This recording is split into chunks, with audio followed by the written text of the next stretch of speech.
ओम शांति। माँ बाप के ऊपर हाथ उठाने वाले, माँ बाप को रुलाने वालों को मिलती है ऐसी भयंकर यातनाएं कि सुनकर रूह कांप जाएगी। हर माँ बाप अपने बच्चों की कितनी अच्छे से पालना करते हैं और अपने बच्चों से बहुत सारी अपेक्षाएं भी रखते हैं कि भविष्य में बच्चे हमारी सेवा करेंगे, हमारे बुढ़ापे का सहारा बनेंगे। लेकिन जो बच्चे अगर माँ बाप को रुलाते हैं, माँ बाप के ऊपर हाथ उठाते हैं, तो इससे बड़ा पाप और कुछ नहीं होता है। देखिए, कुछ आपसे जो जीवन में गलतियां हो जाती हैं, तो कुछ अपराध तो ऐसे होते हैं जो माफ़ किए जा सकते हैं, माफ़ कर दिए जाते हैं। पर किसी ने बेटे ने माँ बाप के ऊपर हाथ उठाया हो, माँ बाप को मारा हो, रुलाया हो, तो उसका अपराध वो माफ़ नहीं किया जाता है, कभी भी माफ़ नहीं होता है। माँ बाप के ऊपर हाथ उठाने वाले बेटा को, जो बहू होती है, सास ससुर पर हाथ उठाने वाली बहू को कई जन्मों तक वो सजाएं भोगनी पड़ती हैं। उस पाप का दंड आपको भोगना ही पड़ेगा। जो आपने पाप किए हैं उनकी सज़ा आपको भोगनी ही पड़ेगी, उससे कोई नहीं बचा सकता है। जिसके लिए कहते हैं कि जो माँ बाप को रुलाते हैं, माँ बाप के ऊपर हाथ उठाते हैं, तो कई लोग कहते हैं कि कुत्ते की मौत मरोगे, कुत्ते जैसे मरोगे। कुत्ता नहीं बनेंगे, लेकिन कुत्ते की जैसी मौत होगी। अब कुत्ते की मौत कैसी होती है वो आप सभी ने देखी है कि जब कुत्ते की मौत होती है तो अधिकतर जो कुत्ते मरते हैं वो कीड़े पड़ने से मरते हैं।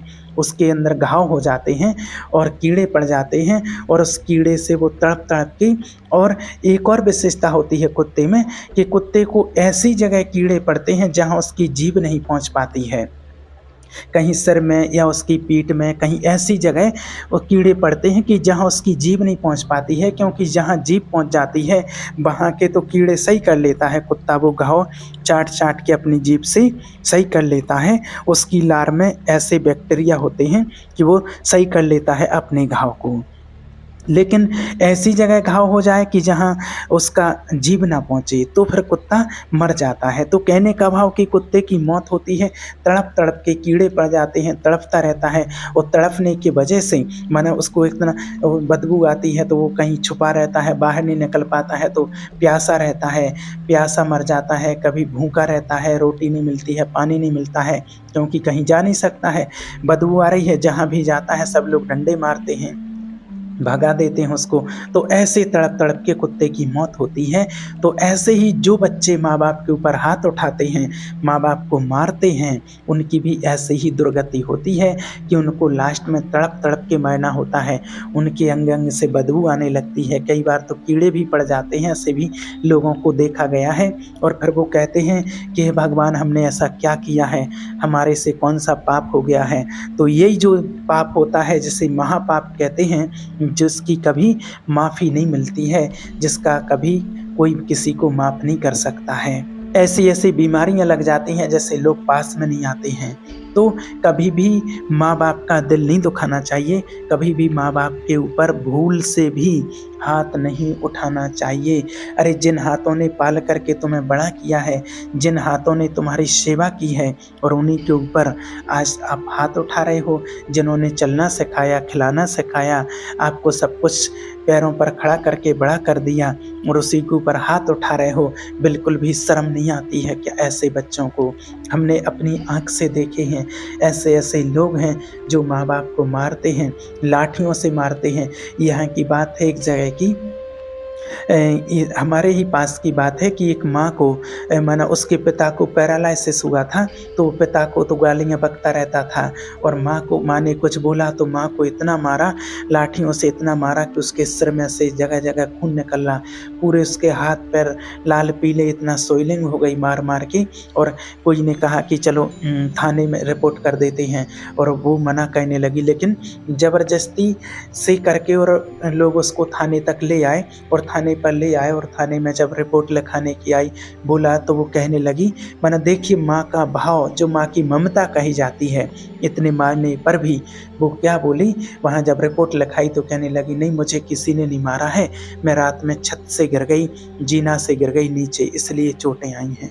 देखिए ऐसी होती है माँ की ममता कि अपने बच्चों को, मन इतने दुष्ट बच्चे हैं फिर भी माँ को रिपोर्ट नहीं लिखा रही है। इसलिए कभी भी माँ बाप का दिल नहीं दुखाना चाहिए। अरे जिसने हमें जन्म दिया, जिसने पाल पोस के बड़ा किया, उसी के बल से तो हम हैं। वो माँ बाप ना होते तो हम कहाँ से होते। आज जो कुछ भी हमारे पास है, चाहे हमारा शरीर हो, प्रॉपर्टी हो, हमारी शिक्षा हो, हमारा पद हो, पोजीशन हो, बिजनेस हो, हमारे बच्चे हो, हमारी वाइफ हो, फैमिली हो, जो भी है वो माँ बाप की वजह से ही है। तो उनका कभी भी दिल नहीं दुखाना चाहिए। कुछ पाप ऐसे होते हैं जो जीवन में कुछ भी कर लो लेकिन मिटते नहीं हैं, और कुछ पाप ऐसे होते हैं जो मिट जाते हैं। जैसे पेंसिल से लिखा हुआ कोई भी शब्द हो वो मिट जाता है, लेकिन पेन से लिखा हुआ कभी नहीं मिटता है। इस बात को तो आप अच्छे से जानते हैं, सभी ने सुना, देखा भी, प्रैक्टिकल भी किया होगा कि पेंसिल से लिखो तो मिट जाता है, पर पेन से लिखा हुआ जीवन में कभी नहीं मिटता है। कागज़ फट तो जाएगा लेकिन मिटेगा नहीं। इसलिए कहा जाता कि कुछ पाप मिट जाते हैं और कुछ पाप नहीं मिटते हैं। तो अपने जीवन में हमेशा याद रखना कि ऐसे पाप कभी मत करना जो मिटते नहीं हैं। ऐसे पाप जीवन में नहीं करना। कुछ होते हैं पाप, कुछ होते हैं महापाप। महापाप में 5 महापाप, बहुत महापाप बताए गए हैं। महापाप कितने होते हैं? 5 महापाप होते हैं। देखिए, पाप जो होते हैं वो होते हैं मच्छर मार देना, मक्खी मार देना, थोड़ा मोड़ा छोटा मोटा का झूठ बोल देना, ये पाप होते हैं। तो ये तो ठीक हो जाएगा, इसकी माफ़ी मिल जाएगी, आप अपने पुण्य कर्म करके और उसको आप मिटा सकते हो। लेकिन कुछ महापाप होते हैं जो महापाप पेन की तरह लिखे जाते हैं और वो आपको भोगने ही पड़ेंगे, वो मिटते नहीं हैं। महापाप क्या होते हैं? पहला महापाप होता है अपने माता पिता को मारना, अपने माता पिता के ऊपर हाथ उठाना, अपने माता पिता को सताना, माता पिता के ऊपर हाथ उठाना, और किसी ब्रह्मचारी पवित्र संत को मारना और गाय को मारना। माँ बाप को मारना, गौ हत्या करना, गाय को मारना और पवित्र ब्रह्मचारी सच्चे संत को मारना, ये महापाप होता है। ये पहला महापाप होता है। ये पाप नहीं है, ये महापाप है जिसकी माफ़ी नहीं मिलती है। दूसरा महापाप होता है शराब पीना, अपने स्वाद के लिए मांस खाना, और मांस खाना, शराब पीना। शराब को भी महापाप में रखा गया है, शराब और मांस को, क्योंकि शराब पीने वाला अपनी माँ को बोलता है उल्टा सीधा, मारता भी है, माँ की आरती नहीं उतारता है। इसलिए शराब से ही सब चीज़ें शुरू होती हैं। आज आप देख लो, दुनिया में जितने भी दंगे हो रहे, जितने भी अधिकतर केस हो रहे हैं, घर घर में लड़ाई झगड़े हो रहे हैं, परिवार टूट रहे हैं और डिवोर्स हो रहे हैं, ये अधिकतर शराब की वजह से ही हो रहे हैं। आज जितनी जेलें भरी पड़ी हैं तो उसमें जितने भी कैदी हैं तो वो शराब के कारण ही हैं। शराब पी के नशे में कोई उल्टे सीधे किसी से लड़ लिया, कोई केस कर लिया, किसी के साथ उल्टा सीधा कर दिया, ये सब कुछ होता है शराब के कारण ही। इसलिए शराब और मांस महापाप माना जाता है। मुर्गा मुर्गी आपने अपने स्वाद के लिए मार डाली या किसी से मरवाई। एक व्यक्ति था, वो कहते हैं कि भाई हम थोड़ी मुर्गा मारते हैं, हम मुर्गी नहीं मारते हैं, हम तो खरीद करके लाते हैं मरा हुआ। तो आपके लिए ही तो उसने मारा है, तो मारा उसने है, लेकिन उसका पाप, उसकी कुछ हत्या आपको भी लगेगी। अगर मान लीजिए आपने मारी नहीं है, लेकिन अगर आप खरीदने के लिए नहीं जाएंगे तो वो व्यक्ति मारेगा नहीं उस टाइम तक, तो मरी आपके लिए, तो हत्या किसको लगेगी? आपको ही हत्या लगेगी। इसलिए उसको तो लगेगा, उसको तो लगेगी ही, लेकिन आपने मरवाई है तो आपको भी उसका दंड भोगना पड़ेगा। तो दूसरा महापाप होता है शराब पीना और मांस खाना। तीसरा महापाप है चोरी करना, किसी के यहाँ चोरी करना। किसी पिता ने अपनी बेटी के लिए पैसा इकट्ठा किया था विवाह करने के लिए और किसी चोर ने चुरा लिया, गरीब व्यक्ति था बेचारा, अब उसको महापाप लगेगा, महापाप लगेगा। तो चोरी जो होती है वो भी महापाप में आती है। अगर आपने कभी मजबूरी बस आप भूखे हैं, बहुत दिन से भोजन नहीं मिला है किसी कारण बस, और अगर आपने गेहूं चुराया, चने चुराया, कोई खाद्य पदार्थ अगर चुराया है किसी के घर से, तो वो पाप में आएगा, वो महापाप में नहीं आएगा, क्योंकि आप भूखे थे। पाप तो लगेगा उसका, ऐसा नहीं कि पाप नहीं लगेगा, लेकिन महापाप नहीं बनेगा। लेकिन अगर आपने किसी का स्वर्ण की चोरी की है, सोना चांदी पैसा इत्यादि चुराया है, तो वो महापाप में आता है, उसका आपको महापाप लगेगा। अब चौथा महापाप जो होता है, किसी पर भी गंदी दृष्टि रखना, चरित्रहीनता की दृष्टि रखना। किसी भी, चाहे परपुरुष हो पर स्त्री हो, किसी पर भी गंदी दृष्टि रखना, ये महापाप में आता है। किसी को गंदी नियत से गंदी दृष्टि को देखना, ये महापाप होता है। जैसे कोई गुरु होते हैं तो गुरु पर गंदी दृष्टि रखना, या गुरु की पत्नी पर गंदी दृष्टि रखना, या फिर गुरु अपनी कोई शिष्या पर, किसी भी माता बहनों पर गंदी निगाहों से देखे, गंदी दृष्टि से देखे, ये महापाप होता है। कुल मिलाकर के चरित्रहीनता का कोई भी काम करता है, चरित्रहीन व्यक्ति कोई भी हो, तो उसे महापापी कहा जाता है, क्योंकि वो महापाप में ही आता है, चरित्रहीन किसी के ऊपर गंदी दृष्टि रखना। रावण भी महापापी था, माता सीता पर गलत दृष्टि से नियत डाली थी, उसने नज़र डाली थी, और उसका फिर सर्वनाश ही हुआ। और फिर ये 4 महापाप हो गए, और 5वां महापाप होता है कि जो इन चारों के संग उठता बैठता हो, इनसे संबंध रखता हो, ये 5वां महापाप होता है, वो भी महापापी है। ऐसे लोगों से कभी संबंध नहीं रखना चाहिए, ऐसे लोगों की कभी संगत नहीं करना चाहिए, नहीं तो हमारे ऊपर संग का असर होता है, संग का रंग बहुत जल्दी चढ़ जाता है। क्योंकि आज वो व्यक्ति गलत है, और अगर आप उसके साथ संबंध रखते हो, आप उसके साथ दोस्ती रखते हो, आप उसके पास उठने बैठने के लिए जाते हो, तो एक ना एक दिन आप भी उसी के जैसे हो जाओगे। क्योंकि जैसी संगत करता है व्यक्ति, वैसा ही उसके ऊपर रंग चढ़ता है। अगर आप शराबी की संगत करोगे तो शराबी बन जाओगे, और अगर आप मांसाहारी की संगत करोगे, मांस खाने वाले की संगत करोगे, तो आप भी मांसाहारी बन जाओगे। एक व्यक्ति था, वो कभी मांस नहीं खाता था, और वो पंडित जी थे, और उन्होंने दोस्ती कर ली किसी व्यक्ति से, वो बहुत मांस खाता था, वो मांसाहारी था, और ऐसी आदमी था वो कि प्रतिदिन मांस खाता था।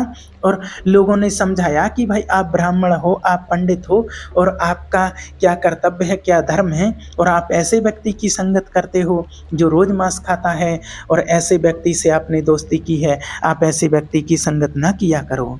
बहुत समझाया लोगों ने, आप तो पंडित आदमी हो, आप सात्विक व्यक्ति हो, कहीं आपको ये मांस ना खिला दे। नहीं, पंडित जी कहे नहीं, अरे मैं तो कभी मांस खाता हूँ नहीं है, मैं तो ऐसा कभी कर नहीं सकता हूँ, बस वो तो हमारी दोस्ती है, मित्रता है, प्रेम की है।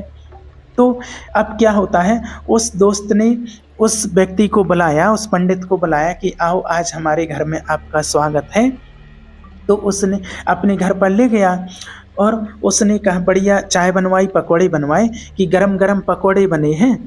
और पंडित जी ने कहा कि पकौड़े हैं, खा लो, पकौड़े में क्या होता है।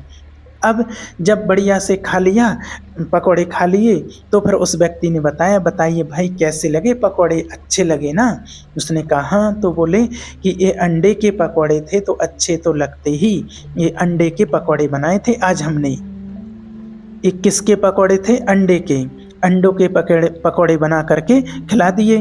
तो अब क्यों किया आपने ऐसा? उसने पूछा पंडित ने कि भाई आपने ऐसा क्यों किया? तो वो कहने लगा कि अरे आप बहुत बड़े वेदांती, बहुत पंडित बनते थे, बहुत ज्ञानी पंडित बनते थे कि हम कभी मांस नहीं खाते हैं, हम ऐसा नहीं करते हैं, अब आज हमने खिला दिया कि नहीं आपको मांस। तो देखिए, दुनिया में कुछ लोग जान करके भी आपका धर्म भ्रष्ट करने की चाहत रखते हैं। इसलिए भगवान कहते हैं, शिव बाबा कहते हैं कि कभी संगत गलत लोगों की नहीं करनी चाहिए। पहले देखो कि व्यक्ति का चरित्र कैसा है, कैसा व्यक्ति है, उस व्यक्ति के साथ में ही संगत करनी चाहिए, नहीं तो संग का रंग, गलत संग का रंग बहुत जल्दी चढ़ जाता है। नहीं, और जो गलत व्यक्ति होगा, अगर आप उसकी संगत करते हो तो कभी ना कभी वो गलती आपको एक ना एक दिन ले डूबेगी, अगर आप गलत लोगों की संगत करते हो। इसलिए दुष्ट आदमी की, शराबी की, मांसाहारी की संगत से आपको बचना चाहिए। कभी भी जीवन में ऐसे लोगों की संगत नहीं करना चाहिए। क्योंकि जो जैसा होगा वो वैसा ही आपको बनाना चाहेगा, आपके ही उस अपने रंग में ही आपको रंगना चाहेगा। इसलिए कहा जाता है कि पानी पियो छान के और संगत करो जान के। बहुत सोच समझ करके और देख करके ही संगत करनी चाहिए, दोस्ती करनी चाहिए। संगत से गुण आत हैं, संगत से गुण जाएं, लोहा जड़ा जहाज में और पानी में उतराए। इसलिए कभी किसी का धर्म नहीं बिगाड़ना चाहिए, कभी किसी का धर्म नहीं बिगाड़ना और न अपना खुद का धर्म बिगाड़ना। तो ये 5 महापाप होते हैं जो आपको बताए हैं, बाकी और तो होते हैं पाप, लेकिन ये महापाप होते हैं और इन महापापों की कभी किसी को माफ़ी नहीं मिलती है। इसलिए हमेशा याद रखना, इनमें से कोई भी महापाप जो 5 बताए हैं कभी भी अपने जीवन में गलती से भी, अनजाने में, भूल के भी नहीं करना। और जो सबसे पहला बताया है कि वो तो बिल्कुल सपने में भी कभी नहीं सोचना, कभी आपके अंदर संकल्प भी ना आए अपने माँ बाप को रुलाने का, अपने माँ बाप के ऊपर हाथ उठाने का, कभी जीवन में संकल्प भी ना आए। नहीं तो अगर आपने ऐसा किया तो फिर आप इस महापाप से बच नहीं पाएंगे, उसकी सज़ा आपको भोगनी ही पड़ेगी। ओम शांति।